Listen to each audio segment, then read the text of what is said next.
Hello everyone, welcome to S S academy. So ಹಿಂದಿನ ಸೆಷನಲ್ಲಿ ನಾವು ಟೀಚಿಂಗ್ ಆ್ಯಪ್ಟಿಟ್ಯೂಡಲ್ಲಿ ಬರುವಂತಹ objectives of teaching and teaching ಡೆಫಿನೇಷನನ್ನು ಕಲ್ತ್ಕೊಂಡಿದ್ವಿ ಆ್ಯಂಡ್ ಅದ್ರ ಮೇಲೆ ಟಾಪ್ 3 ಕ್ವೆಶನ್ಸನ್ನು ಸಾಲ್ವ್ ಮಾಡಿದ್ವಿ. ಸೊ ಇವತ್ತಿನ ಸೆಷನಲ್ಲಿ we will learn nature of ಟೀಚಿಂಗನ್ನು ನಾವು ನೋಡ್ತಾ ಹೋಗೋಣ. ಟೀಚಿಂಗಲ್ಲಿ ಯಾವ್ಯಾವ ಡಿಫ್ರೆಂಟ್ ಟೈಪ್ ಆಫ್ ನೇಚರ್ ಇದೆ ಮತ್ತು ಮೆಮೊರಿ ಲೆವೆಲ್ಸನ್ನು ಹೇಗೆ ನಾವು ಡಿವೈಡ್ ಮಾಡಬಹುದು ಅನ್ನೋದನ್ನು V will learn in today's session. So previous ವಿಡಿಯೋನ ಇನ್ನೂ ಯಾರ್ಯಾರು ನೋಡಿಲ್ವೋ ಲಿಂಕನ್ನು ನಾನು ಡಿಸ್ಕ್ರಿಪ್ಷನಲ್ಲಿ ಮೆನ್ಷನ್ ಮಾಡಿರ್ತೀನಿ. ಸೊ ನೀವು ಲಿಂಕನ್ನು ಯೂಸ್ ಮಾಡಿಕೊಂಡು ಪ್ರೀವಿಯಸ್ ವಿಡಿಯೋನ ನೀವು ನೋಡ್ತಾ ಹೋಗ್ಬೋದು. So we will start. Nature and characteristics of teaching. ಬೋಧನೆಗಿರುವಂತಹ ಒಂದು ನೇಚರ್ ಮತ್ತು ಅದಕ್ಕಿರುವಂತಹ ಒಂದು ಗುಣಲಕ್ಷಣಗಳು ಯಾವ್ಯಾವ ರೀತಿಯಾಗಿರುತ್ತೆ ಅಂತ ನಾವು ನೋಡೋದಾದರೆ, teaching is a social and cultural process which is planned to enable an individual to learn something in his life. Very simple statement ಅಲ್ವಾ? ಟೀಚಿಂಗ್ ಅನ್ನುವಂಥದ್ದು ಒಂದು ಸಾಮಾಜಿಕ ಮತ್ತು ಒಂದು ಸಾಂಸ್ಕೃತಿಕ ಪ್ರೋಸೆಸ್ ಆಗಿರುತ್ತೆ. ಯಾವ ರೀತಿಯಾಗಿರುತ್ತೆ? ಅದು ಪ್ಲ್ಯಾಂಡ್ ಆಗಿರುತ್ತೆ. ಯೂಶ್ವಲಿ ಹಾಗೆ ಅಬ್ರಪ್ಟಾಗಿ ಕ್ಲಾಸಿಗೆ ಹೋಗ್ಬಿಟ್ಟು ನಾನು ಏನೋ ಒಂದು ಪಾಠ ಮಾಡಿಬಿಟ್ಟು ಬರೋಕ್ಕಾಗಲ್ಲ ಅಲ್ವಾ? ಸೊ ಇದು ಬರೀ ಪಾಠದ ವಿಷಯ ಅಂತ ತೊಗೊಳ್ಳೋದಕ್ಕಿಂತ ಓವರಾಲ್ ಆಗಿ ನಾವು ತೊಗೊಳ್ಳೋದಾದರೆ, so it is planned to enable a individual to learn something in his life. So ಯಾವುದಾದ್ರೂ ಒಂದು ವಿದ್ಯಾರ್ಥಿ ಆಗಿರ್ಬೋದು, ಯಾವುದಾದ್ರೂ ಒಂದು ಮಕ್ಕಳಲ್ಲಿ ಏನೋ ಒಂದು ಬದಲಾವಣೆ, ಒಂದು ಕಲಿಕಾ ಬದಲಾವಣೆಯನ್ನು ಉಂಟು ಮಾಡುವಂಥದ್ದನ್ನೇ ನಾವು ಟೀಚಿಂಗ್ ಅಂತ ಹೇಳ್ಬೋದು. ಅಂದರೆ ಟೀಚಿಂಗಿನ ನೇಚರ್ ಆಗಿರುತ್ತೆ. ಸೊ ಯಾವ್ಯಾವ ರೀತಿಯಾಗಿರುತ್ತೆ? Teaching is a complete social process. So teaching ಅನ್ನುವಂಥದ್ದು ಏನಾಗಿರುತ್ತೆ? Completely it's a social process. So teaching is undertaken for a society and by a society. Teaching is undertaken for a society and by a society. Teaching ಅನ್ನುವಂಥದ್ದು ಸಮಾಜದಿಂದ ತಗೊಂಡಿರುವಂಥದ್ದು ಮತ್ತು ಸಮಾಜಕ್ಕೋಸ್ಕರ ಇರುವಂಥದ್ದು. With ever changing social ideas, it is not possible to describe exact and permanent nature of teaching. So ಯಾಕಂದರೆ ಈಗ ನಮ್ಮ society ಏನಾಗ್ತಾ ಇದೆ, ಡೇ ಬೈ ಡೇ ಚೇಂಜ್ ಆಗ್ತಾ ಇದೆ. ಎಷ್ಟೊಂದು ಐಡಿಯಾಸ್ಗಳಾಗಿರ್ಬೋದು, ಜನರು ಯೋಚನೆ ಮಾಡುವಂತಹ ರೀತಿಗಳಾಗಿರ್ಬೋದು, ಎಲ್ಲವೂ ಬದಲಾಗ್ತಾ ಹೋಗ್ತಿದೆ. ಸೊ ಅವುಗಳನ್ನೆಲ್ಲವನ್ನೂ ನಾವು ತಲೆಯಲ್ಲಿ ಇಟ್ಕೊಂಡು ನೇಚರ್ ಆಫ್ ಟೀಚಿಂಗನ್ನು ಎಕ್ಸಾಕ್ಟಾಗಿ ಇದು ಹೀಗೆ ಇರುತ್ತೆ through out a life. Teaching will be a rigid ಅಂತ ನಾನು ಸ್ಟೇಟ್ಮೆಂಟ್ ಮಾಡೋಕ್ಕಾಗಲ್ಲ. It will be a dynamic ಅಂತ ನಾನು ಸ್ಟೇಟ್ಮೆಂಟ್ ಮಾಡೋಕ್ಕಾಗಲ್ಲ. So it all based on the social ideas of ever changing social ideas. So teaching is giving information. Teaching tells the students about the things they have to know and the students cannot find out themselves.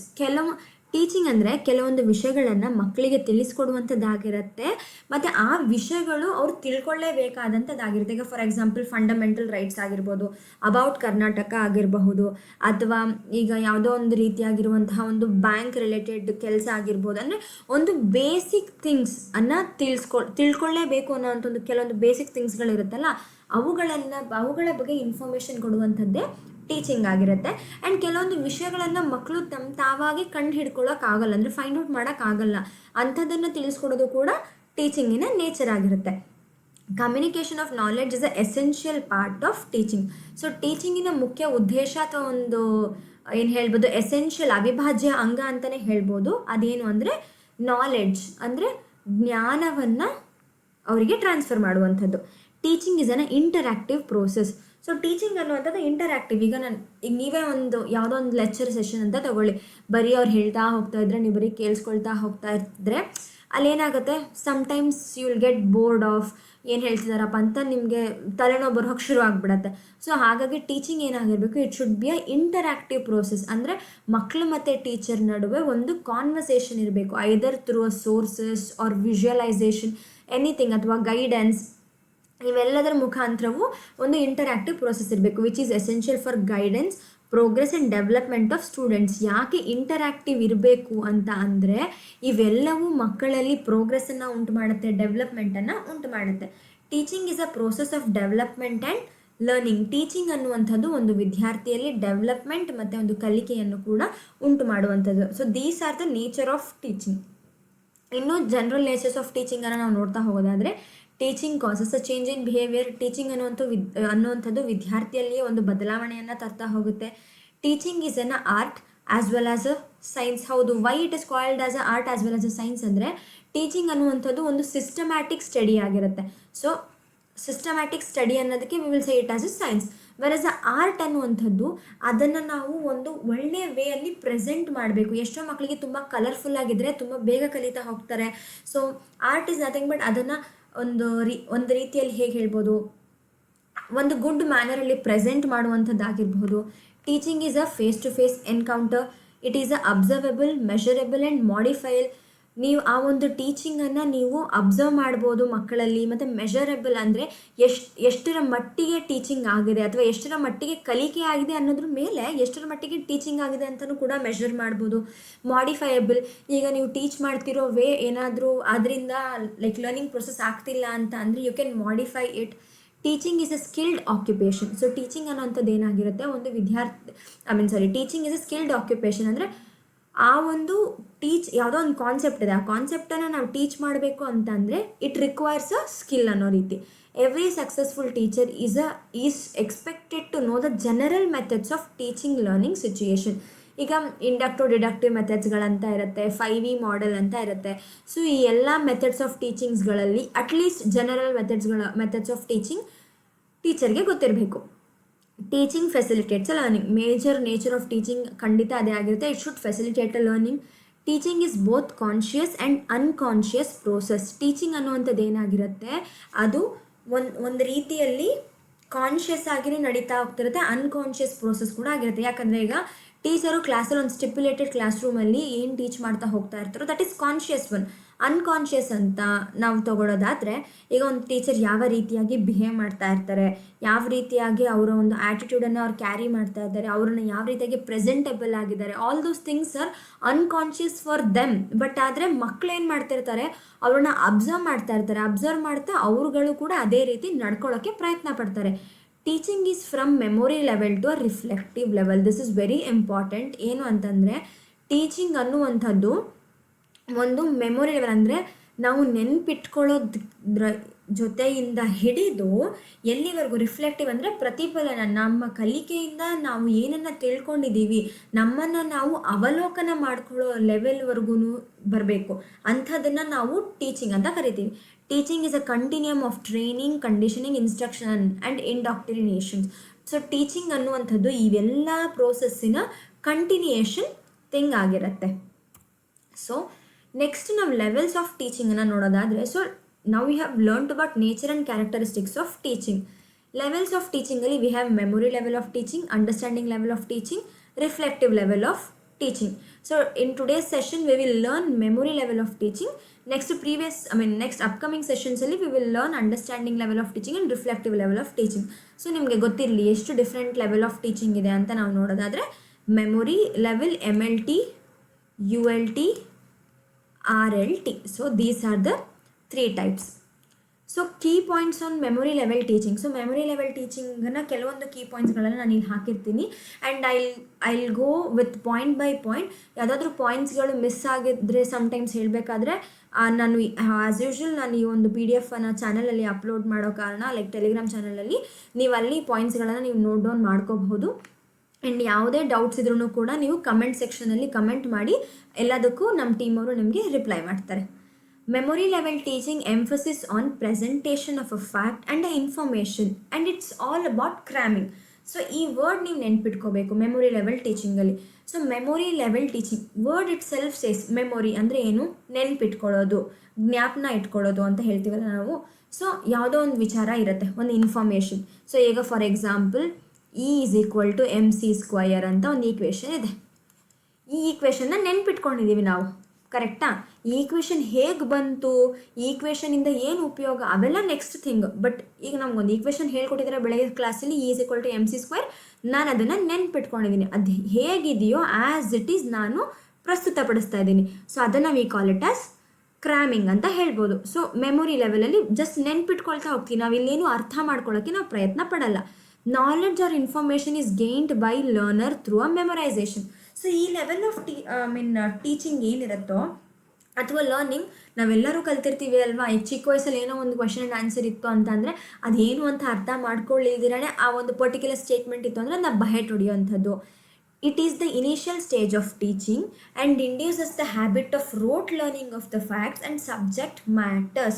So as I said before, it's a rote learning, understanding things ಯಾವುದು ಬರಲ್ಲ ಇಲ್ಲಿ, initial stage of teaching ಆಗಿರೋದ್ರಿಂದ. So it provides the students with the ability to retain and reproduce a learn subject.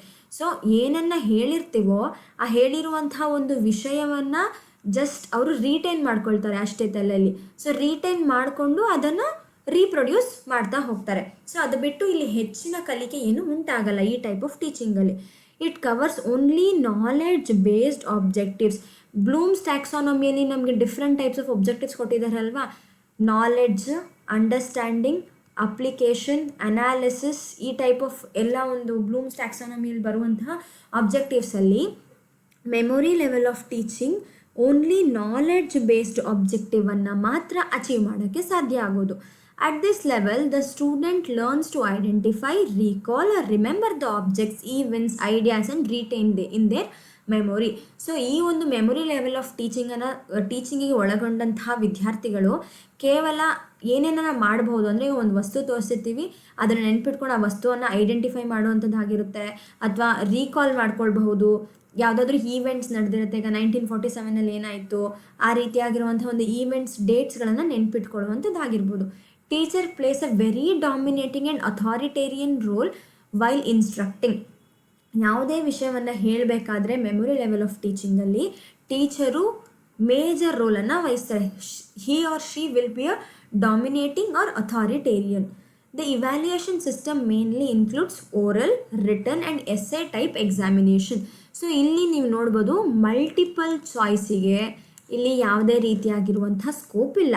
Memory level of ಟೀಚಿಂಗಲ್ಲಿ oral, ಈಗ school ಡೇಸಲ್ಲಿ ನೆನಪಿರ್ಬೋದಲ್ವಾ, ಒಂದು poem oral ಹೇಳೋದಾಗಿರ್ಬಹುದು, ಅಥವಾ ಕೆಲವೊಂದು ಕ್ವೆಶನ್ಸ್ಗಳನ್ನ ಕೇಳಿದಾಗ ಅದಕ್ಕೆ ನಾವು ಆನ್ಸರ್ ಮಾಡುವಂಥದ್ದಾಗಿರ್ಬೋದು. So it is oral and written and essay type of examination as well organised and it is simple so that it can be acquired through rote learning. ಯಾವುದೋ ಒಂದು ಟಾಪಿಕ್ ಕೊಡ್ತಾರೆ ಅಥವಾ ಕ್ವೆಶನ್ ಆನ್ಸರ್ ಕೊಡ್ತಾರೆ, ನಾವು ಬಹೆಟ್ ಮಾಡ್ತಾರೆ, ಹೇಳ್ತಾರೆ. So it is simple and it is acquired through rote learning, ಅಂದರೆ ಬಹೆಟ್ ಹೊಡೆಯುವಂಥದ್ದು. The role of teacher is prominent. ಇದರಲ್ಲಿ ರೋಲ್ ಆಫ್ ಟೀಚರ್ ಏನಾಗಿರುತ್ತೆ, prominent, that is primary and active. ಟೀಚರ್ದು is considered as a primary one and she or he will be active, and that of student is secondary and a passive one. Memory level teaching does not improve intelligence and increases a student's capability, but this required for other types of teaching levels. So memory level of teaching ಅನ್ನುವಂಥದ್ದು ವಿದ್ಯಾರ್ಥಿಗಳಲ್ಲಿ ಒಂದು ಇಂಟೆಲಿಜೆನ್ಸ್ನ increase ಮಾಡಲಿಲ್ದಿರ ಇರ್ಬೋದು, ಅಥವಾ ಒಂದು student ಕೆಪಾಬಿಲಿಟಿನ increase ಮಾಡಲಿಲ್ದಿರ ಇರಬಹುದು. ಆದರೆ next 2 types of teachings ಇದೆಯಲ್ಲ, that is ULT and RLT ಸಕ್ಸಸ್ಫುಲ್ಲಾಗಿ ಆಗಬೇಕು ಅಂತ ಅಂದರೆ MLT ಮಕ್ಕಳಲ್ಲಿ ಸಕ್ಸಸ್ಫುಲ್ಲಾಗಿ ಆಗಿರಬೇಕು. ಮೆಮೊರಿ ಲೆವೆಲ್ ಆಫ್ ಟೀಚಿಂಗ್ ಹಂತವನ್ನು ಅವರು ದಾಟಿದ್ರೆ ಮಾತ್ರ ULT ಲೆವೆಲ್ ಆಫ್ ಟೀಚಿಂಗನ್ನು ಪ್ರಾಪರಾಗಿ ಅರ್ಥ ಮಾಡ್ಕೊಳ್ಳೋಕ್ಕೆ ಅವ್ರ ಕೈಯಿಂದ ಸಾಧ್ಯ ಆಗುವಂಥದ್ದು. So these are the main key points regarding MLT. So the Herbitian theory of appreciation supports that young children's mind is ready for perceiving themselves and the world around. So Herbitian theory ಏನು ಹೇಳುತ್ತೆ ಅಂತ ಅಂದರೆ, ಒಂದು Young kid ಇರುತ್ತಲ್ವಾ, ಅಂದರೆ ಈಗ for example ಒಂದು 3 ವರ್ಷದಿಂದ 6-7 ವರ್ಷದ ಮಗು ಏನಿರುತ್ತೋ ಆ ಒಂದು ಮಗು ಎಷ್ಟೋ ವಿಷಯಗಳನ್ನು ತಾನಾಗೆ ಪರ್ಸೀವ್ ಮಾಡ್ಕೊಳ್ಳೋಕ್ಕೆ ಟ್ರೈ ಮಾಡ್ತಾ ಇರುತ್ತೆ. ಮತ್ತು ಅದ್ರ ಸುತ್ತಮುತ್ತ ಇರುವಂತಹ ಒಂದು ಜಗತ್ತೇನಿರುತ್ತೋ, ಒಂದು ಸಮಾಜ ಏನಿರುತ್ತೋ ಅದನ್ನು ಅಲ್ಲಿ ಏನು ನಡೀತಿದೆ ಅನ್ನೋದು, ಅಥವಾ ವಿಷಯಗಳು ಅಥವಾ ವಸ್ತುಗಳನ್ನು ತನ್ನಿಂದ ತಾನೇ ಅರ್ಥ ಮಾಡ್ಕೊಳ್ಳೋಕ್ಕೆ ಪ್ರಯತ್ನ ಪಡ್ತಾ ಇರುತ್ತೆ. Their mind is ready for a great mass of factual information. So ಆ ಒಂದು ಡ್ಯೂರೇಷನಲ್ಲಿ ಮಕ್ಕಳ ಮನಸ್ಸು ಯಾವ ರೀತಿಯಾಗಿರುತ್ತೆ ಅಂದರೆ ಅವರು ತುಂಬ ಇನ್ಫಾರ್ಮೇಷನ್ ಆಗಿರ್ಬೋದು, ಕಾನ್ಸೆಪ್ಟ್ಸ್ ಆಗಿರ್ಬೋದು, elements, structures, models and theories ಎಲ್ಲವನ್ನೂ ಹೋಲ್ಡ್ ಮಾಡುವಂತಹ ಕೆಪಾಬಿಲಿಟಿ ಅಥವಾ ಗ್ರೇಟ್ ಮಾಸ್ ಆ ಒಂದು ಮೈಂಡಿಗೆ ಇರುತ್ತೆ. They can acquire and retain information about large number of things, object and material through memorisation. ಈಗ ಮನೆಗೆ ಬಂದಾಗ ನೀವು ನೋಡ್ಬೋದು, ನನ್ನ ಮಗ A ಇಂದ Z ವರೆಗೂ ಹೇಳ್ತಾನೆ, ಮತ್ತು ಲೈಕ್ ಆಲ್ಫಾಬೆಟ್ಸ್ ಹೇಳ್ಸೆ, A ಫಾರ್ ಆ್ಯಪಲ್ ಹೇಳ್ಸೆ, ನಂಬರ್ಸ್ ಹೇಳ್ತಾನೆ, ಹೀಲ್ ಐಡೆಂಟಿಫೈ ದ ಆಬ್ಜೆಕ್ಟ್ಸ್ ಅಂತ ಹೇಳ್ತಾರೆ. ಅಂದರೆ ಈಗ ಯಾವುದೋ ಹಿಂದೆ ನಡೆದಿರೋ ವಿಷಯ ಇರುತ್ತೆ, ಅದನ್ನು ಅವನು ಇಮಿಟೇಟ್ ಮಾಡ್ತಾನೆ ಅಂತ ಹೇಳ್ತಾರೆ. ಸೊ ಇವೆಲ್ಲವೂ ಬರುವಂಥದ್ದು MLT ಅಲ್ಲೇ, that is memory level of ಟೀಚಿಂಗಲ್ಲಿ. ಸೊ ಈ ಮೆಮೊರಿ ಲೆವೆಲ್ ಆಫ್ ಟೀಚಿಂಗನ್ನು ಅಥವಾ ಮೆಮೊರಿಯನ್ನು ನಾವು ಸರ್ಟನ್ ಡಿಫ್ರೆಂಟಾಗಿ ನಾವು ಏನು ಮಾಡ್ತೀವಿ, ಕ್ಲಾಸಿಫೈ ಮಾಡ್ತೀವಿ. ಸೊ ಯಾವ್ದ್ಯಾವುದು ಅಂದರೆ immediate memory, when a recall is immediate. ಈಗೇನೋ ಒಂದು ಕೇಳಿದ ತಕ್ಷಣ ಟಪ್ ಅಂತ ನೆನಪಾಗ್ಬಿಡುತ್ತಲ್ವಾ, so that is immediate memory. Permanent memory, the recalling of material for longer time. ಅಂದರೆ ಫಾರ್ ಎಕ್ಸಾಂಪಲ್ ಏನೋ ಒಂದು ವಿಷಯ ಅಥವಾ ಒಂದು ಫ್ಯಾಕ್ಟ್ ನಿಮ್ಗೆ ಹೇಳಿರ್ತಾರೆ, ಅದನ್ನು ನೀವು ತುಂಬ ಲಾಂಗರ್ ಪೀರಿಯಡ್ಗೆ ಫಾರ್ ಎಕ್ಸಾಂಪಲ್ A4 ಆ್ಯಪಲ್, ನೀವು 50ನೇ ವಯಸ್ಸಿಗೆ ಬಂದ್ರೂ 75ನೇ ವಯಸ್ಸಿಗೆ ಬಂದ್ರೂ A4 ಅಂದ ತಕ್ಷಣ ಆ್ಯಪಲ್ ಅಂತಲೇ ಬರೋದು. ಅಂದರೆ ನಮಗೆ ಫಾರ್ ಎಕ್ಸಾಂಪಲ್ A4 ಏರೋಪ್ಲೇನ್ ಅಂತ ಹೇಳ್ಕೊಂಡು ಕೊಟ್ಟಿದ್ರೆ ನಮ್ಮ ತಲೆಯಲ್ಲಿ ಅದೇ ಮೆಮೊರಿ ರಿಟೈನ್ ಆಗ್ತಾ ಹೋಗುತ್ತೆ. ಯಾವ ರೀತಿಯಾಗಿ ಚಿಕ್ಕ ವಯಸ್ಸಿಂದ ನಮಗೆ ಒಂದು ಟಾಪಿಕನ್ನು ಅಥವಾ ಒಂದು ಕಾನ್ಸೆಪ್ಟನ್ನು ತುಂಬಿರ್ತಾರೋ ತಲೆಯಲ್ಲಿ, ಅದು ರಿಟೈನ್ ಆಗ್ತಾ ಹೋಗುತ್ತೆ. ಅದನ್ನು ನಾವು ಪರ್ಮನೆಂಟ್ ಮೆಮೊರಿ ಅಂತ ಕರಿತೀವಿ. ಪರ್ಸನಲ್ ಮೆಮೊರಿ ಅಂತ ಬಂದಾಗ, while recalling the experience we remember our personal experience. ಈಗ ಏನೋ ಒಂದು ವಿಷಯನ ನೆನ್ಪು ಮಾಡ್ಕೋಬೇಕಾದ್ರೆ ನಾವು ಎಷ್ಟೊಂದು ಸರಿ ಕರೆಕ್ಟ್ ಈ ಸಿಚುವೇಷನಲ್ಲಿ ಹಿಂಗಾಗಿತ್ತಲ್ವಾ, ಆ ಸಿಚುಯೇಷನ್ನ ಅಥವಾ ಎಕ್ಸ್ಪೀರಿಯನ್ಸ್ನ ರಿಮೆಂಬರ್ ಮಾಡಿಕೊಂಡು ವಿಷಯವನ್ನು ನೆನಪಿಸ್ಕೊಳ್ಳುವಂಥದ್ದನ್ನು ನಾವು ಪರ್ಸ್ನಲ್ ಮೆಮೊರಿ ಅಂತ ಕರಿತೀವಿ. Impersonal memory, recalling from books in companion. ಈಗ ಒಂದು ವಿಷಯ ಇರುತ್ತೆ, ನಿಮ್ಗೆ ಅದು ನೆನಪಾಗ್ತಿರಲ್ಲ, ಬಟ್ ಈಗ ಕೆಲವೊಬ್ಬರಿಗೆ ಅಭ್ಯಾಸ ಇರುತ್ತಲ್ವ, ಡೈರಿಯಲ್ಲಿ ಬರೆಯುವಂಥ ಅಭ್ಯಾಸ ಅಥವಾ ಫ್ರೆಂಡ್ಸ್ಗಳ ಹತ್ರ ಶೇರ್ ಮಾಡುವಂಥ ಅಭ್ಯಾಸ. ಅವ್ರ ಫ್ರೆಂಡ್ ಹೇಳಿದ್ರೆ ಈ ಟೈಮಲ್ಲಿ ಹಿಂಗಾಗುತ್ತಲ್ವಾ ಅಂತ ಏನಾದರೂ ಹೇಳಿದ್ರೆ ಕರೆಕ್ಟ್ ಅಲ್ವಾ ಅಂತ ನೆನಪಿಸ್ಕೊಳ್ತೀವಿ. ಆ ರೀತಿ active memory, make a effort to recall a past experiences, recalling answers in exam.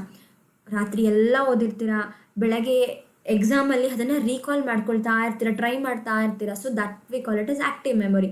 Passive memory, recall experience without effort. ಯಾವುದೇ ರೀತಿಯಾಗಿ ಒಂದು ಎಫರ್ಟ್ ಹಾಕ್ಲಿದ್ರೆ ಹಂಗೆ ಜಸ್ಟ್ ಆ್ಯಸ್ ಯೂಶುವಲ್ ಆಗಿ ಕೆಲವೊಂದು ಸತಿ ನೆನಪುಗಳು ಫ್ಲೋ ಆಗ್ತಾ ಇರುತ್ತೆ ಅಲ್ವಾ, that we call it as passive memory. Mechanical memory or physical memory, body becoming habitual of doing any task repeatedly. ಈಗ ಫಾರ್ ಎಕ್ಸಾಂಪಲ್ ನೀವು ಯಾವುದೋ ಈಗ ರೆಗ್ಯುಲರ್ ಆಗಿ ಒಂದು ಪರ್ಟಿಕ್ಯುಲರ್ ಟೈಮಲ್ಲಿ ನೀವು ಒಂದು ಬಟ್ಟೆ ಒಗೆಯೋಂಥದ್ದಾಗಿರ್ಬೋದು ಅಥವಾ ಬೇರೆ ಯಾವುದೋ ರೀತಿಯಾಗಿ ಫಿಸಿಕಲ್ ಆ್ಯಕ್ಟಿವಿಟಿ ಮಾಡ್ತಾ ಇರ್ತೀರ ಅಂತ ಅಂದ್ಕೊಳ್ಳಿ. ಸೊ ನೀವು ಈಗ ಫಾರ್ ಎಕ್ಸಾಂಪಲ್ ನಿಮ್ಗೆ ಆ ಡ್ಯೂರೇಷನಲ್ಲಿ ನಿಮ್ಮ ಲೆಫ್ಟ್ ಹ್ಯಾಂಡ್ ಮೂಮೆಂಟ್ ಆಗ್ತಾನೇ ಇರುತ್ತೆ. ಸೊ ನೋಯಿಂಗ್ಲಿ ಆರ್ ಅನ್ನೋಯಿಂಗ್ಲಿ ಅಥವಾ ಕಾನ್ಷಿಯಸ್ ಆಗಿ ಆಗಿರ್ಬೋದು ಅಥವಾ ಅನ್ಕಾನ್ಷಿಯಸ್ಲಿ ನೀವು ಮಾಡಿಲ್ಲ ಅಂತ ಅಂದರೂ ಸಮೇತ ನಿಮ್ಮ ಹ್ಯಾಂಡ್ ಮೂಮೆಂಟ್ ಆಗೋಕ್ಕೆ ಶುರು ಆಗುತ್ತೆ. That is mechanical memory. ಅಂದರೆ we call it is muscle memory ಅಂತಲೂ ನಾವು ಕರಿತೀವಿ. Rote learning, cramming a facts without understanding. ಎಷ್ಟೋ ವಿಷಯಗಳನ್ನ ನಾವು ಅರ್ಥ ಮಾಡ್ಕೊಂಡೇ ಇರಲ್ಲ. ಈಗ for example F = ma, Newton second law ಅಂತ ಹೇಳಿರ್ತಾರೆ. F = ma ಅಂತ ಗೊತ್ತಿರುತ್ತೆ. ಆದರೆ why this F = m × a ಅದು ಅರ್ಥ ಮಾಡ್ಕೊಂಡಿರಲ್ಲ. Will just cram the fact. So it is cramming. Logical memory, to learn something by using intellect and recalling when needed. So logical ಆಗಿ step by step ನೆನ್ಪಿಟ್ಕೊಳ್ಳೋಂಥದ್ದಾಗಿರ್ಬೋದು ಅಥವಾ ಏನಾದರೂ ನಿಮಾನಿಕ್ಸ್ use ಮಾಡಿ ನೆನ್ಪಿಟ್ಕೊಳ್ಳೋಂಥದ್ದಾಗಿರ್ಬೋದು. So ಅವುಗಳನ್ನು ನಾವೇನಂತ ಕರಿತೀವಿ, ಲಾಜಿಕಲ್ ಮೆಮೊರಿ ಅಂತ ಕರಿತಾ ಹೋಗ್ತೀವಿ. ಸೊ ಇವತ್ತಿನ ಸೆಷನಲ್ಲಿ we have learned about nature and characteristics of teaching, then levels of teaching. ಯಾವ್ಯಾವ ಲೆವೆಲ್ಸ್ ಅಂತ ನೋಡಿದ್ವಿ, memory level of teaching, understanding level of teaching, reflective level of ಟೀಚಿಂಗನ್ನು ನೋಡಿದ್ದೀವಿ. ಆ್ಯಂಡ್ ಅದರಲ್ಲಿ we have learned memory level of ಟೀಚಿಂಗಲ್ಲಿ ಬರುವಂತಹ main key ಪಾಯಿಂಟ್ಸ್ಗಳೇನು ಅನ್ನೋದನ್ನು ಕೂಡ ನಾವು ನೋಡಿದ್ದೀವಿ. ಆ್ಯಂಡ್ ಮೆಮೊರಿಯನ್ನು ಯಾವ್ಯಾವ ರೀತಿಯಾಗಿ ಕ್ಲಾಸಿಫೈ ಮಾಡ್ತಾರೆ ಅನ್ನೋದನ್ನು ಕೂಡ ನಾವು ನೋಡಿದ್ದೀವಿ. V will learn about ULT and how those ULTs are classified, then RLT and how it has been classified, and based on those questions ಅನ್ನು ನೋಡೋಣ. ಸೊ ಇವತ್ತಿನ ಸೆಷನಲ್ಲಿ ನಾವು ಇಷ್ಟು ಕಾನ್ಸೆಪ್ಟ್ಸ್ಗಳನ್ನು ಕಲ್ತ್ಕೊಂಡಿದ್ದೀವಿ. And as already said before, ಯಾರ್ಯಾರು ಪ್ರೀವಿಯಸ್ ಕ್ಲಾಸನ್ನು ನೋಡಿಲ್ವೋ ಅದರ ಲಿಂಕನ್ನು ಕೂಡ ನಾನು ಡಿಸ್ಕ್ರಿಪ್ಷನಲ್ಲಿ ಮೆನ್ಷನ್ ಮಾಡಿರ್ತೀನಿ. ನೀವು ಹೋಗಿ ಲಿಂಕನ್ನು ಯೂಸ್ ಮಾಡಿಕೊಂಡು ವೀಡಿಯೋಸನ್ನು ನೋಡಬಹುದು. ಏನೇ ಡೌಟ್ಸ್ ಇದ್ರೂ ಕಮೆಂಟ್ ಸೆಕ್ಷನಲ್ಲಿ ತಿಳಿಸಿ, ನಾವು ಖಂಡಿತ ರಿಪ್ಲೈ ಮಾಡ್ತೀವಿ. And you can see us in Study Studio Academy in Instagram page itself and also Telegram ಚಾನಲಲ್ಲಿ ನಿಮಗೆ ನೋಟ್ಸ್ ಸಿಗುತ್ತೆ. And don't worry, and that notes is completely for a free of cost. ಏನೇ doubts ಇದ್ದರೂ ಅಥವಾ ನಿಮಗೆ completes ನೋಟಿನ set ಬೇಕು ಅಂತಂದ್ರೂ you can mail us at ssstudioacademy@gmail.com ನೀವು ಮೇಲ್ ಕೂಡ ಮಾಡ್ಬೋದು. ಹೊಸ ರೀತಿಯಾಗಿ ಬರುವಂಥ ಎಲ್ಲ ವೀಡಿಯೋಸ್ಗಳ ನೋಟಿಫಿಕೇಷನ್ ಬೇಕು ಅಂತಂದರೆ ಬೆಲ್ ಐಕನ್ನ ಪ್ರೆಸ್ ಮಾಡಿ. ಇವತ್ತಿನ ವಿಡಿಯೋ ನಿಮಗೆ ಇಷ್ಟ ಆಗಿದ್ದರೆ ಲೈಕ್ ಮಾಡಿ, ಶೇರ್ ಮಾಡಿ, ಹಾಗೆ ಸಬ್ಸ್ಕ್ರೈಬ್ ಮಾಡಿ. Stay tuned for SS Academy for the next video. Thank you.